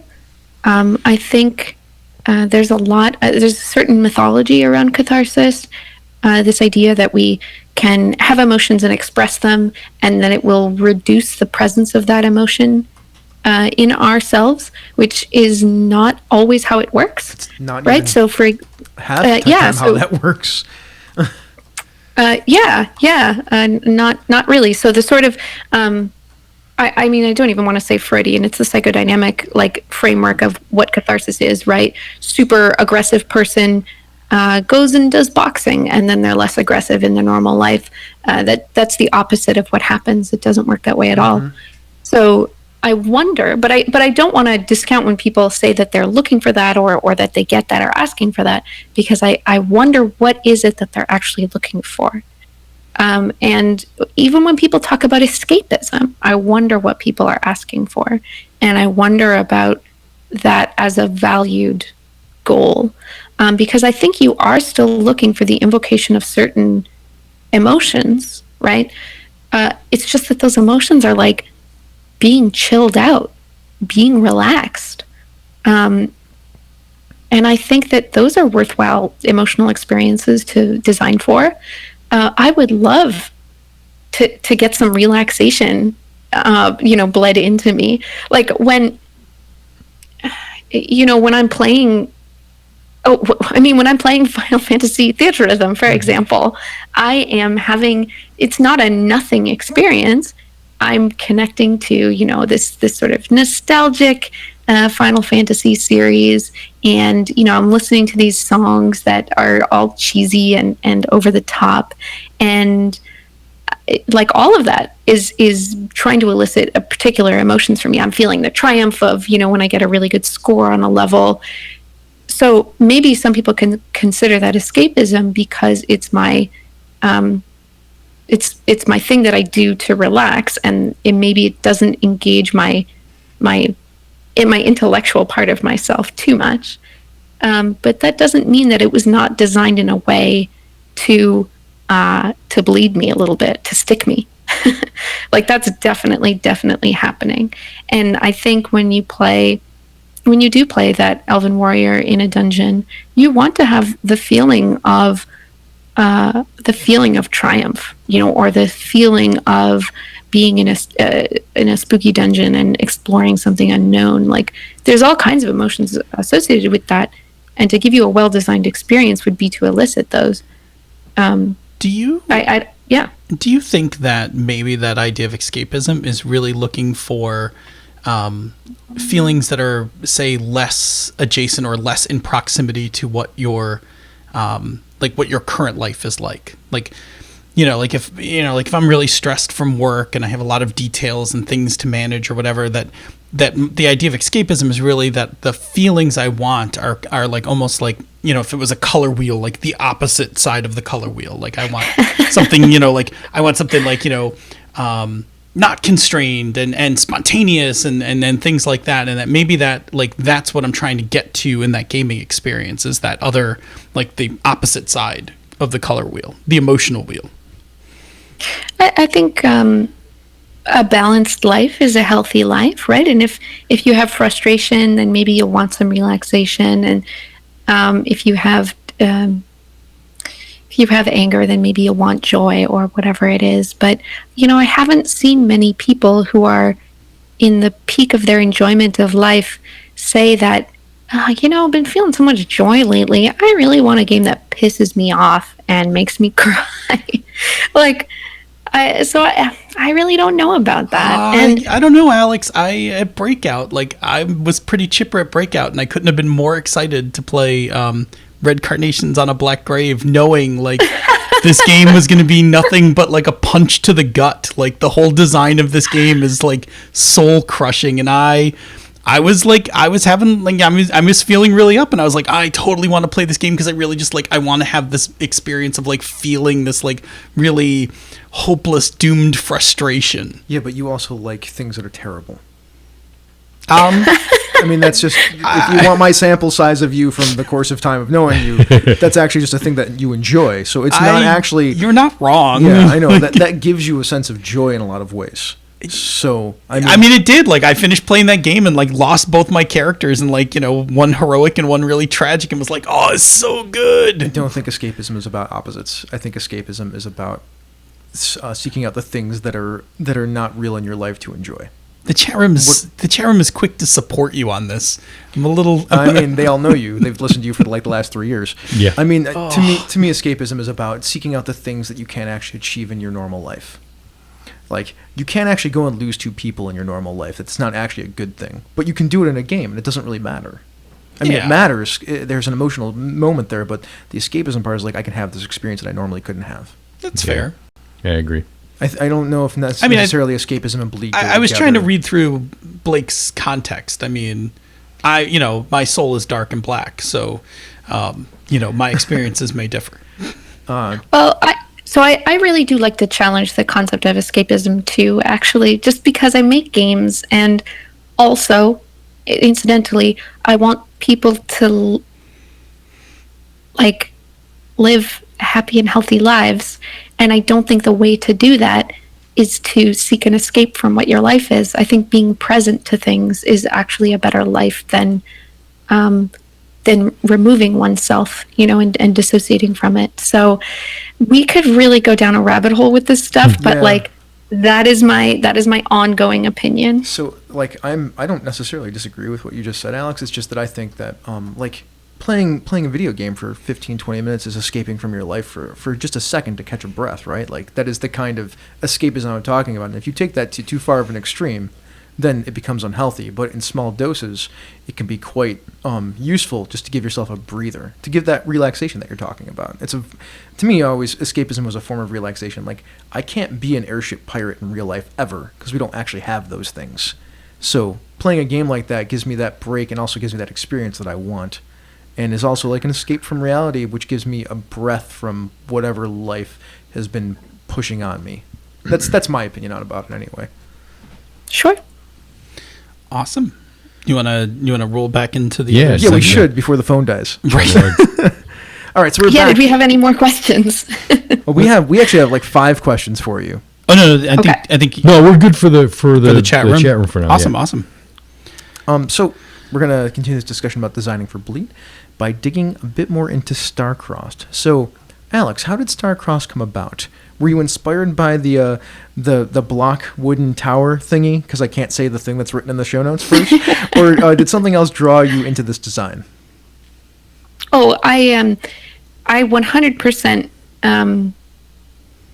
am happy to preach that the legacy starts with Dread.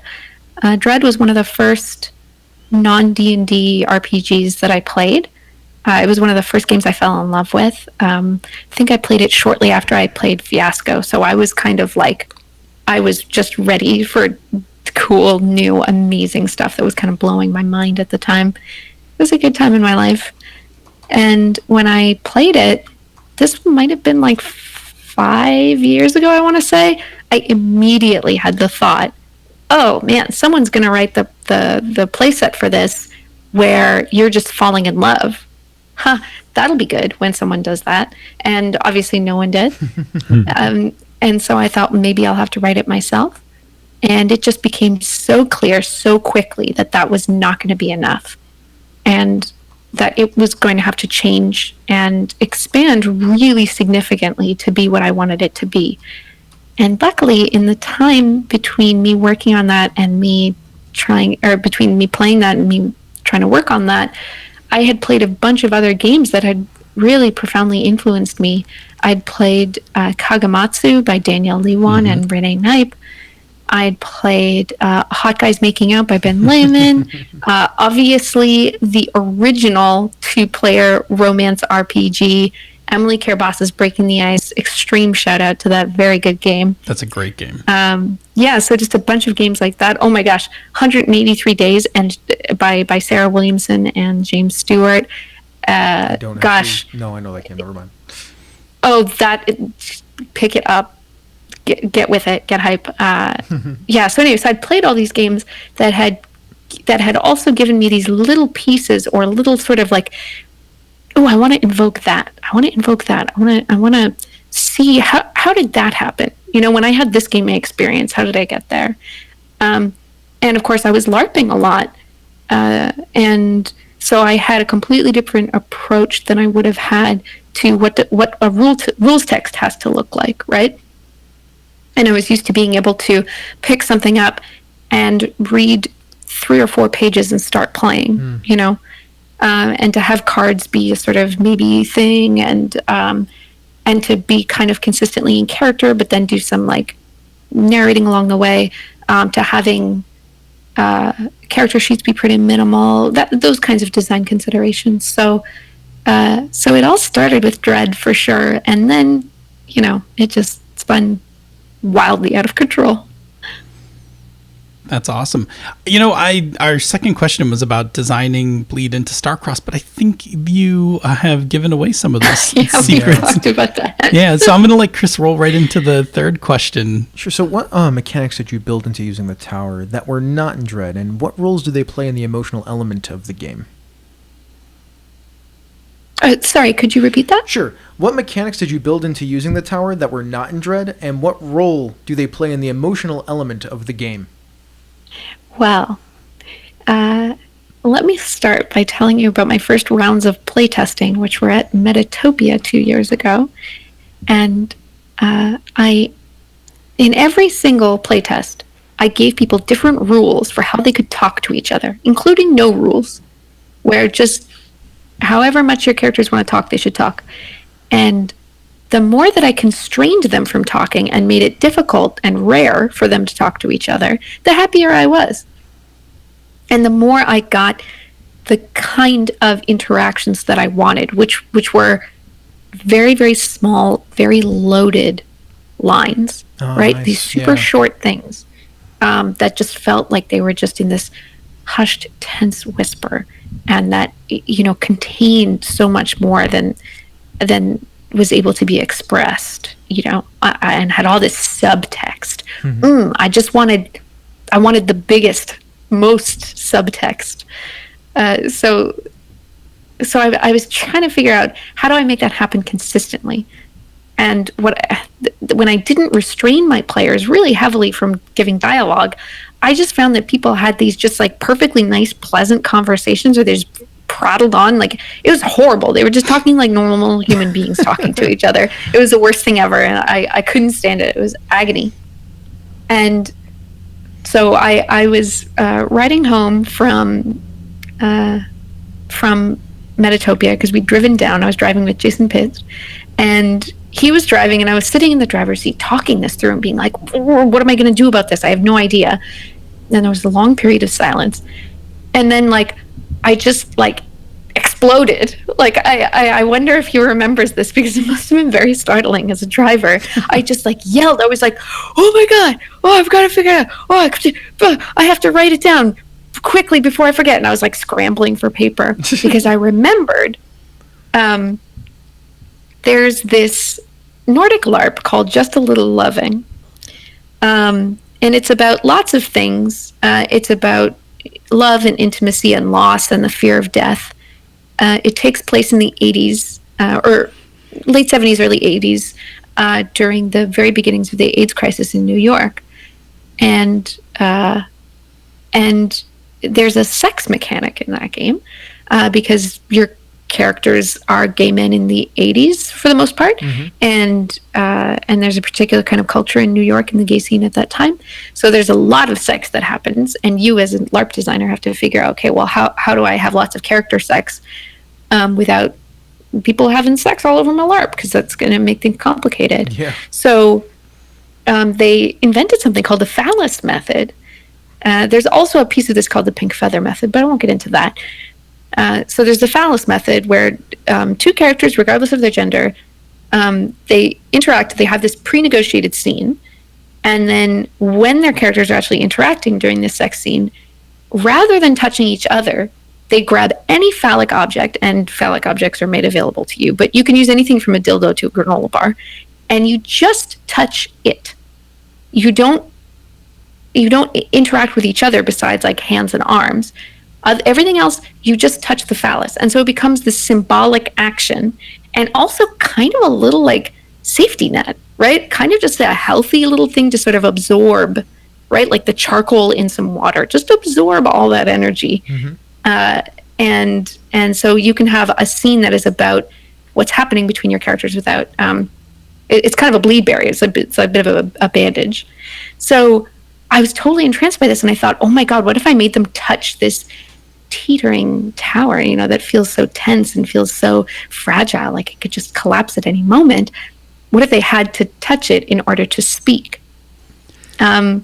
So that's how the dialogue rule was born. And brilliant. I am so proud of it. Oh my gosh. It is awful. In the best ways possible. It is so hard to try to have the scene, and you've got your hand on the tower and it's teetering, and you're like, I gotta say this stuff, and then I gotta stop touching this tower right now. Like, it's I think the other thing to it is, like, it feels really intimate because the tower is not sturdy, and you wind up having to use, like, a really light touch with it. And I think it even plays even more into that idea of intimacy. Like, you can't just grab the tower.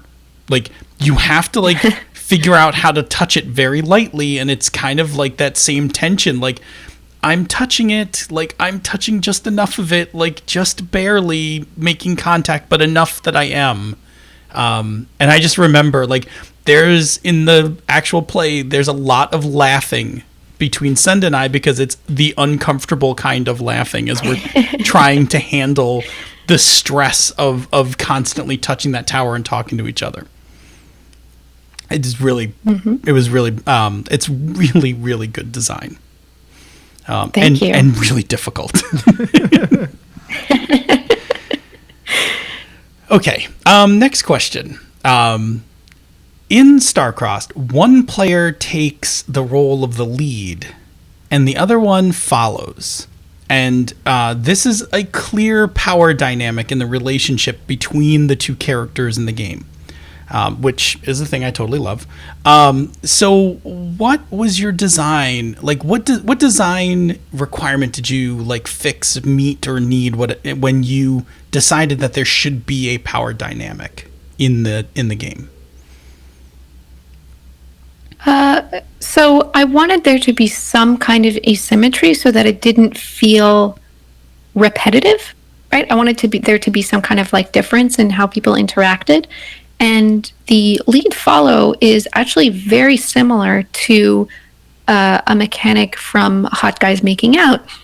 Because of course, Hot Guys Making Out is really based on like yaoi fiction, and that always has this kind of, I forget the words, senpei uke. Yeah, senpei uke, where there's like one who's kind of probably older, definitely a little more confident, probably more experienced, and then there's one who is probably younger and maybe is new to this and maybe a little more unsure of themselves and that kind of thing. And so that is a dynamic that, isn't required for people to fall in love, but it just kind of like works really well. So Hot Guys Making Out uses cards in an interesting way, where depending on, there's more common kinds of cards, and depending on however you do certain things, you can kind of act either very like frequently this way or very rarely that way, and then the other character can act very frequently this way and rarely that way.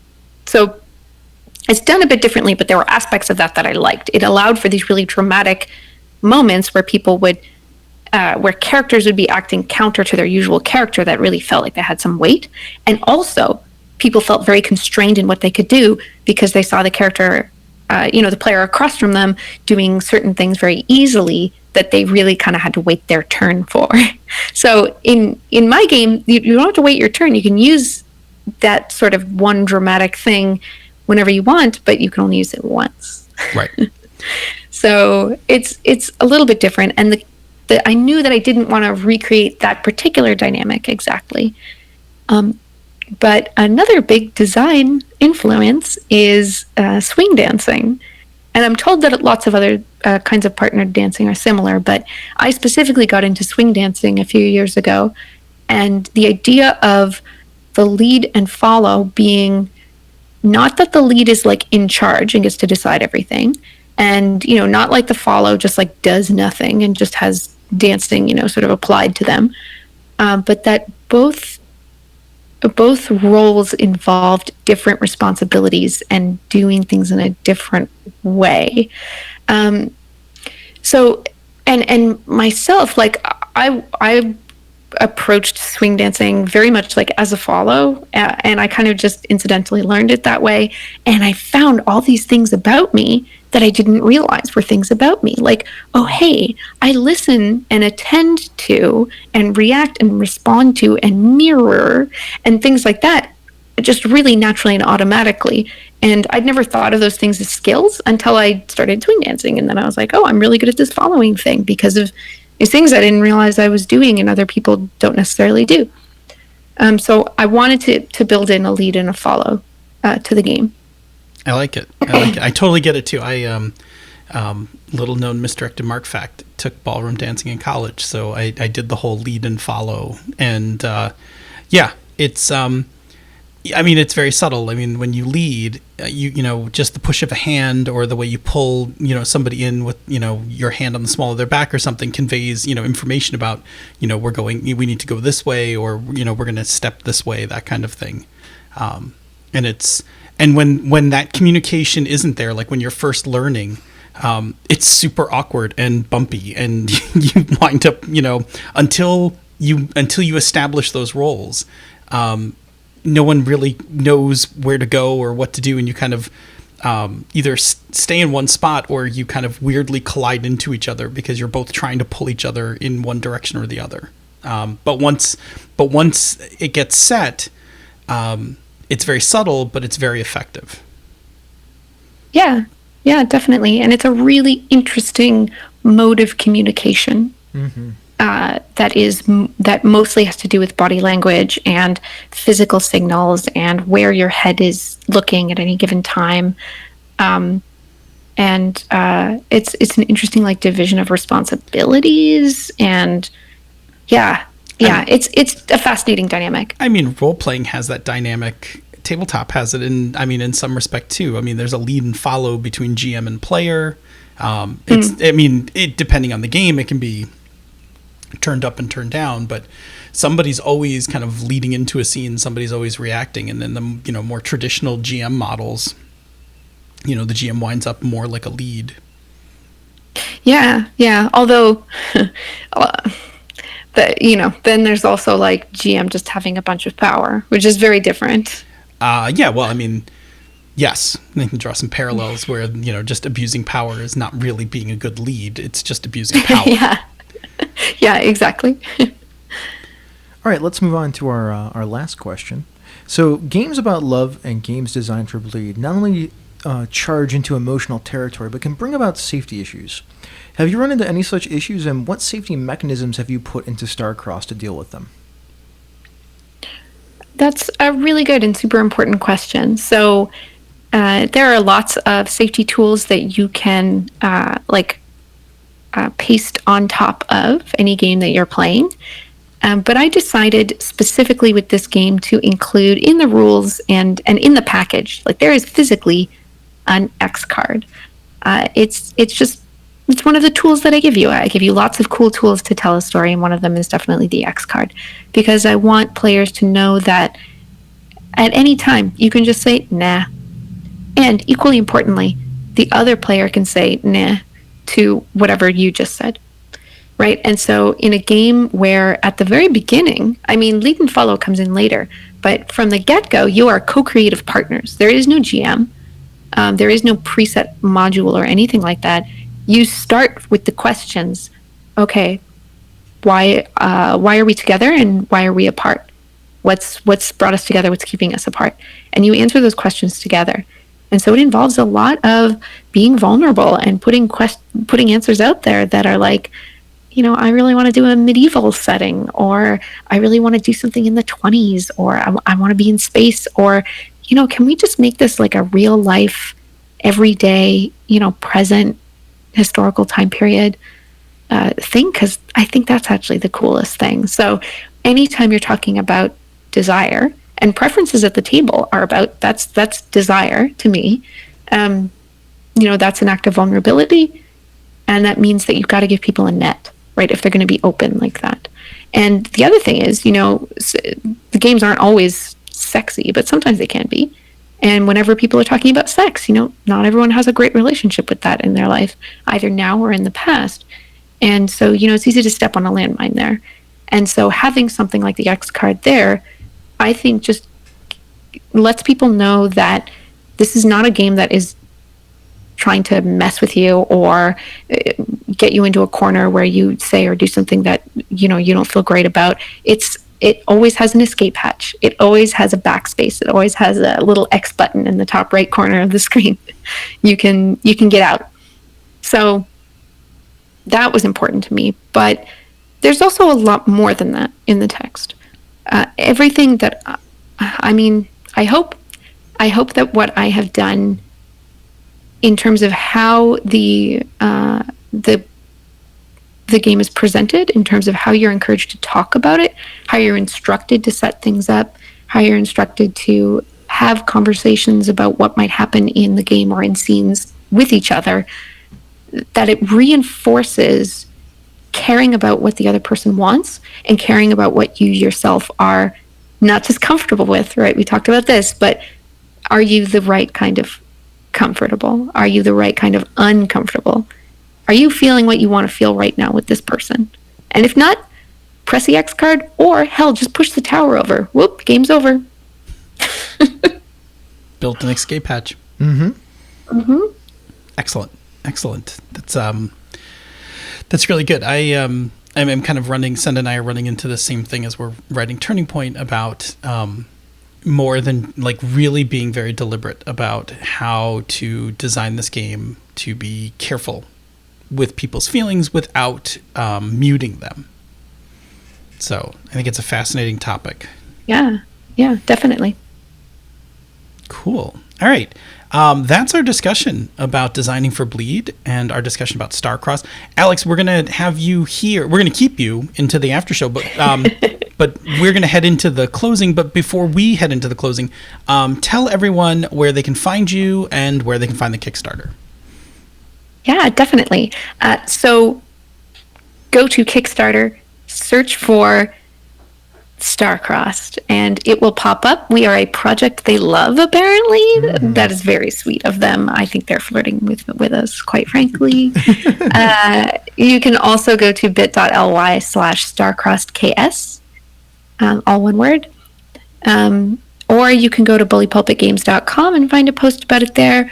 Or you can follow at bullypulpit_HQ on Twitter, or you can follow me on Twitter. I am at Muscular Pikachu, and I tweet a lot. I have a very good time on twitter.com. My personal website is also helloalexroberts.com, and you can find all my stuff there, everything that I'm up to.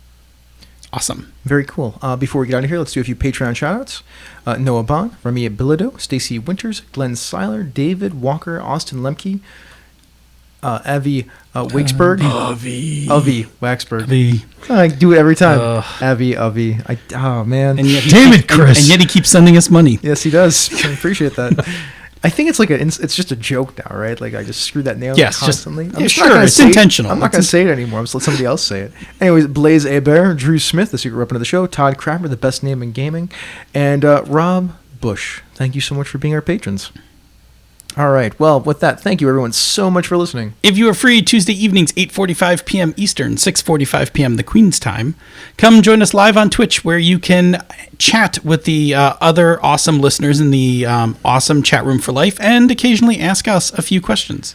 If you cannot make it to the live show, check out our podcast each week wherever you get your podcasts, and take a listen to some of the other shows in the Misdirected Mark Network, such as Down with D&D, Advantage to Insight, Bone Stone and Obsidian, Pandas Talking Games, Cypher Speak with Darcy and Troy, the Gnome Cast, the Wednesday Evening Podcast All-Stars, Zhang Yu Hustle, Hobbs and Friends of the OSR, and our newest member, She's a Super Geek. You can and should also check out some of our brother podcasts, The Knights of the Night and the always amazing Gaming MBS. Then, after you have pushed over the tower and confessed all your feelings, leave us some feedback. You can reach us directly via email, mmp@misdirectedmark.com. Check out our Facebook group. Hit us up on Twitter. The show, the network, is at Misdirected Mark. I'm at DNA Phil. He's at Robert M. Everson. And as always, Chris is at The Light 101. Where you can get your romantic love songs all week long. And then, of course, check out the epicenter of our social media empire, our G+ community. Would that be the heart? Our heart. Clearly. Our heart. I'm making hearts. Yeah, there you go. Heart. If you like what we do here and on the other shows in the Misdirected Mark Network, you can support our Patreon campaign at patreon.com/MMP. And we also have Patreons for She's a Super Geek, Hobbs and Friends of the OSR. Yep, and Zhang Yu Hustle.